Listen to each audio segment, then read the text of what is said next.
Happy morning everyone. Happy morning mga kaswertness. Kamusta po ang lahat? I am praying to the Lord na nasa mabuti pong kalagayan ang lahat. Welcome po sa ating topic for today. Ang kahalagahan ng panuto ng magulang. Marami po tayong pag-uusapan, higit lalo sa mga kabataan, mga pointers na kung saan, kung bakit kailangan higit pakamahalin ang ating mga magulang. Tunghayan niyo po ito hanggang sa dulo dahil marami po akong ibabahagi sa inyo kung bakit kailangan bigyan ng sapat na atensyon, sapat na pagmamahal ang ating mga magulang. Sa muli, ako si Ate Nes, ang swertness ng family. Ngayon, bago tayo pumunta doon sa ating pag-uusapan, ay may nais lamang po ako sa inyong ibahagi. Pagbabahagi na kung saan ito ay nangyari pa nung panahon ng high school ako. Nung bago ako tumungtong ng high school, napagkasunduan ng aking mga magulang na ako ay i-enroll sa bayan na kung saan nandoon po yung eskwelahan ng Kasiguran Vocational High School. Shoutout pala sa mga teachers ko, mga kaklase ko na sa Kasiguran Vocational High School. At shoutout din sa aking mama na si Clarita Martinez na siya ang nagpunyagi para makapagtapos po ako sa eskwelahan ito. Ngayon, pinakuha ko doon ng cosmetology. Sa madalit sabi, nakagraduate ako. So habang ako ay nag-aaral pa, mas mabilis kong na-adapt ang pagiging cosmetologist dahil ako ay pinagkatiwalaan ng aking mga parokyano na kung saan ay madalas akong nagsiservice bahay-bahay. Naalala ko nga po na ang kanilang mga ibinabayad sa akin ay nariyan yung may manok, buhay na manok, kamuting kahoy, kamote, kalabasa, samot-saring mga gulay. Kaya kapag umuwi ako sa bahay namin, para akong Santa Claus dahil sa dami kong bitbit galing sa aking pinagservisan. Kapalit ng aking serbisyong pagkukulot, paggugupit, at pagmamanicure, pedicure. So, ngayon, siguro kung masyado ako na-overwhelmed doon sa aking sitwasyon dahil sa sobra ko pang bata, 13-year-old to 16-year-old ay nagsiservice na ako ng ganitong uri ng gawain related sa paggugupit, pag-make-up, pag-hairdo, pag-pedicure, pagmamanicure, at pagkukulot. Ngayon, napagdesisyonan ko nang after nang graduate ako sa high school na ako ay mag-iba ng aking gagampanan. So, andyan na nakapasok ako sa general merchandise. Andyan na pumasok ako bilang katulong. At mas mabilis din ang angat ng aking karera kung saan ako ay na-hard sa isang power cell. Ako ay na-hard bilang humahawak ng isang dealer ng drinks. Makatapos doon ay ako ay nagpatuloy sa aking gawain na hindi related sa parlor, hindi related sa salon. So, ngayon, madami akong pinasukang trabaho. Almost doon sa aking mga napasukan ay ito ay mga direct sales, which is napakalaking din tulong sa akin para ma-enhance kung ano ako ngayon. So, dahil sa hindi pagsunod sa panuto ng magulang ko, which is para bagang yun ang core gift ko pala, na hindi ko pa naman din natuklasan noon. At ang struggles na yon ay tumagal hanggang 14 years. Hanggang 14 years ang pagdudusa ko na kung saan naranasan kong magutom, naranasan kong pagpasubo ng ostya sa pare umaga, tanghali, gabi. Umaga, tanghali, gabi, hanggang sa ako'y nakikiinom na lamang ng tubig sa mga kantin habang ako ay nag-a-apply ng trabaho door to door. Ang masaklap doon ay naranasan ko din na hindi magbayad ng pamasahe sa sasakyan sa mga jeep, bus na sinasakyan ko. At doon ko masasabi na ang panalangin ay abot langit talaga na pinararating ko sa Diyos na wag naman sana akong matuklasan ng mga konduktor, inspektor na wala pala akong pamasahe. Tapos, sa likod ng jeep, doon ako umuupo at ako ang taga-abot ng bayad. Na bayad daw po. Nang sa ganon, hindi nila ako masita na wala pala akong pamasahe. Tumagal yan ng almost a month na ganon ang sitwasyon ng buhay ko. Pero, inilaban ko yon. Hindi ako umuwi ng probinsya, hindi ako umuwi ng Bicol, hindi ako umuwi sa mama ko. Tiniis ko yon dahil meron na akong pangarap sa buhay. Kaya, yung aking karanasang yun din ang nagpatibay sa akin kung nasaan ako ngayon.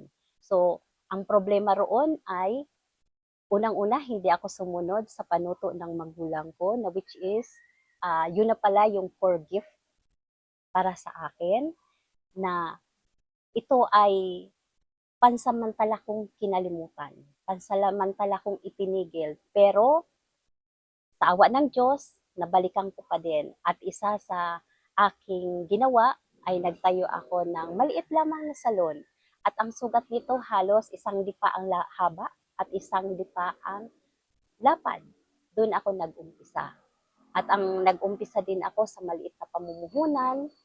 At kaakibat nun ay dala-dala ko ang unang-unang binili sa akin ng mama ko, which is itong barber brush. At ang edad nito, kung susumahin, ito ay 39-year-old na. Kasi naalala ko po, May 6, 1986, ito niya binili sa akin. Kaya gano'n na siya kaluma. Gano'n na ito kaluma. 39 years ko na itong hawak ngayon. At hanggang sa ngayon, ay siya pa din ang gamit ko. Siya pa rin ang gamit ko hanggang ngayon. Ngayon, dahil binalikan ko ang core gift na bigay pala sa akin ng Diyos, doon ako nagtagumpay. Ngayon, may sarili po akong salon na siya ay 21 years na nag-exceed. Siya ay, siya ay pinamahalaanan ko yung 21 years na pagsasalon. At ito, madami na po siyang natulungan, mga anak ko nakakapag-aral, at syempre pa, nakapag-undergo din ako ng training sa katulad sa health. Kaya, isa din yun sa isinusulong ko yun.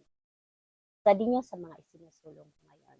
So, ito ang mga pointers ko sa mga kabataan. Mahalagang matutong makinig sa mga magulang, mag-focus doon sa core gift na handog sa inyo ng Diyos, at laging mag-ask. Huwag mahihiyang magtanong sa ating mga nakakatanda, higit sa ating mga magulang. Kaya ko sinasabi pala ito sa inyo dahil alam ko na sa sobrang haba ng panahon na iginugol ko, sobrang marami kang mararanasan. Kaya ako ito binabahagi dahil exclusive, lalo na sa mga kabataan, na dapat higit na bigyan ng atensyon, tuklasin ng maagang panahon kung ano ang inyong core gift, at higit sa lahat, mag-focus at i-develop ng husto. Dahil yun ang pasaporte para sa maigsing panahon ng pagde-develop ng sarili. Sa maagang panahon, bata pa kayo, ay mapipitas nyo na ang tagumpay. Unlike sa akin, na umabot pa ako ng 39 years na para matuklasan ang core gift ko. Almost 14 years doon sa 39 years ay ang pagdudusa talaga. Dahil naranasan kong magutom. Katulad ng kaninang kwento ko po sa inyo. So, ang kalaban dito natin, number 1, ay ang oras o ang panahon. Na kung saan, hindi natin talaga mapipigilan na kasi hindi ka mag-grow, kasi mag-grow ka, lagi-laging kaakibat nito ay may panahon or yung oras na tumatakbo. Kaya, payo ko sa mga kabataan ay higit pahalagahan kung ano nga ba ang inyong core gift. Kasi hindi yan suit sa iyo. Tuklasin mo na yung for gift na binigay sa iyo ng Diyos, lalo na ito ay mandato ng mga magulang natin, mahalaga talagang pakinggan sila. Kaya kung kaisa ko kayo doon sa misyong ito, tunghayan natin, sabay-sabay natin tunghayan ang ginawa kong tula para sa ating mga magulang. Kahalagahan ng panuto ng magulang. As I'm praying to the Lord, I am so honored na ipaisip sa akin matagal nang nakastored. Simula't simula pa nang nilikha niya tong world, kaya halina kayo at atin nang itaguyod. I am very grateful sa creation niyang ito na siyang pinagmulan ng nilalang sa mundo, na kung wala ito ay sino nga ba tayo? Wala nang iba kundi isang magnetiko. Matatawag nating it's a complete package, siksik-liglig na pamana ng Diyos na like His image, na wala ng iba kundi itong mahiwagang seeds na binhi ng nakaraan, saling lahi with great image. Speaking of saling lahi, it represents our own parents na kung saan nagre-require ng maigting na assessment. Parang iyong paruroonan ay mailayo sa opponent. Ano't ano man ang kahinatnan, parents ay nariyan at laging present. Sa lahat ng oras, sila ay laging nariyan upang ibigay ang lahat ng abot sa kanilang kakayanan. Sa umaga't gabi ng buhay ay lagi silang kanlungan upang protektahan nila iyong maaliwalas na dadaanan. Walang kapaguran sila kung tayo'y arugain ng ating mga magulang na walang patid ang loving. Sila ang maituturing na payapa sa liwanag at dilim, kaya't sila ay ating higit pakamahalin. Ika nga kay San Mateo, magulang mo'y igalang sa lahat, sundin ang payo nila na may ngiti with joy and delight. Almost half ng buhay mo, parents are always there to give you life. Liwanag na di napaparam, magpakailanman, kagaya ng plan. Katulad ng halaman, pag-ibig nila'y di napaparam, saan man tayo naroroon, tinig nila'y napapakinggan.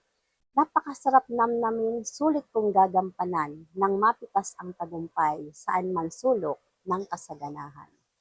Tawag ko sa magulang, sila ang ating second God na inentrust ng Diyos para daluyan ng blood. Dugot buhay ibinigay, karugtong ng kanyang gland, nang masilayan ang mundo, naubod ng ganda with our child. Kaya't mahalagang paalala na sila ay sundin at ibigin ng taos sa puso't isip dahil sila ang ating admin nitong makulay na universo na ipinagkatiwala sa atin ng Diyos na higit na siyang kawangis natin. It's a great reminder also to the new generation na palaging isabuhay ang pag-ibig with compassion nang maging kalugod-lugod sa mga mata ng Panginoon na siya mismong may likha kung bakit nandito ka't nakaayon.